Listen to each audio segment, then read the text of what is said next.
Welcome to my channel আমার হেসেল। Hello বন্ধুরা, আজকে আমি একটা ডেভিলের ইউনিক রেসিপি শেয়ার করব, চিজি সসেজ ডেভিল। যার জন্য লাগছে সসেজেস, সিদ্ধ আলু, পেঁয়াজ আর রসুন কুচি, চিজের স্লাইস, ব্রেড ক্রাম্বস, কর্নফ্লাওয়ার, অল্প অরিগ্যানো, চিলি ফ্লেক্স, গোলমরিচের গুঁড়ো, নুন আর সাদা তেল।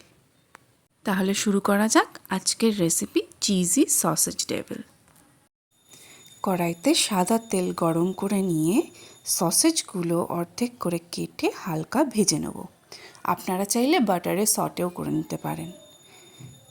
সসেজগুলো গোল্ডেন ব্রাউন হয়ে গেছে, তো এইগুলো আমি তুলে নিয়ে এই তেলের মধ্যেই রসুন কুচি আর পেঁয়াজ কুচি দিয়ে দিলাম। একটু নাড়িয়ে চাড়িয়ে নিচ্ছি। কালারটা হালকা ব্রাউন হয়ে গেলে সিদ্ধ আলুগুলো একটা গ্রেটারে গ্রেট করে দিয়ে দেবো। আপনারা চাইলে হাতেও স্ম্যাশ করে দিতে পারেন, কিন্তু গ্রেট করে দিলে আলুর পুরটা বেশ মিহি হয়। সিদ্ধ আলুটা পেঁয়াজ রসুন ভাজার সাথে ভালো করে মিশিয়ে নিলাম। এরপর এর মধ্যে স্বাদ মতো নুন দিয়ে দিলাম। তারপর আবারও নাড়িয়ে চাড়িয়ে নিয়ে আলুটা ভালো করে কষিয়ে এর মধ্যে আমরা অরিগ্যানো, চিলি ফ্লেক্স আর গোলমরিচের গুঁড়োটা দিয়ে দিলাম। তারপর আবারও ভালো করে মিশিয়ে নিয়ে একটু শুকনো শুকনো করে নিতে হবে। প্রয়োজন বোধ হলে আপনারা কিন্তু অল্প কর্নফ্লাওয়ার দিতে পারেন, তাহলেও দেখবেন আলুটা একদম মাখো মাখো হয়ে গেছে। আমাদের পুর রেডি হয়ে গেছে। এবার গ্যাসটা নিভিয়ে দিলাম। এবার আসি পরের ধাপে। কর্নফ্লাওয়ারের মধ্যে জল মিশিয়ে একটা গাঢ় ব্যাটার তৈরি করলাম। এবার অর্ধেক চিজ স্লাইস নিয়ে তার মধ্যে সসেজের টুকরো দিয়ে রোল পাকিয়ে নিলাম।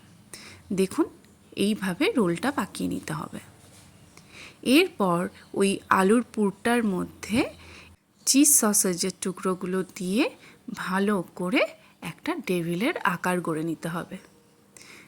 এরপর সেটা কর্নফ্লাওয়ারের মধ্যে চুবিয়ে ব্রেড ক্রাম্বসের মধ্যে দিয়ে সুন্দর ডেভিল গড়ে নিতে হবে। এইভাবে বাকি সসেজেসগুলো দিয়েও আমি ডেভিল তৈরি করে নিলাম। ডিমের ডেভিল তো অনেকবার খেয়েছেন, একবার এই চিজ সসেজ ডেভিলটা করে খেয়ে দেখবেন, আপনার ভীষণ ভালো লাগবে। আমার ডেভিলগুলো রেডি। এবার আমি চললাম ভাজার জন্য। কড়াইয়ে তেল গরম করে একটা একটা করে ডেভিল ছেড়ে দিলাম। এবার এপিট এপিট করে সুন্দর করে ভেজে নিচ্ছি। দেখুন কি সুন্দর কালারগুলো হয়ে গেছে। চিজি সসেজ ডেভিলগুলো রেডি হয়ে গেছে। এবার আমি গ্যাসটা নিভিয়ে তেল ছেঁকে এগুলো নামিয়ে নিলাম। ভিডিওটি ভালো লেগে থাকলে লাইক করে দেবেন, কমেন্ট করে জানাবেন কেমন হয়েছে, আর সাবস্ক্রাইব করতে কিন্তু একদমই ভুলবেন না। ততক্ষণের জন্য টাটা।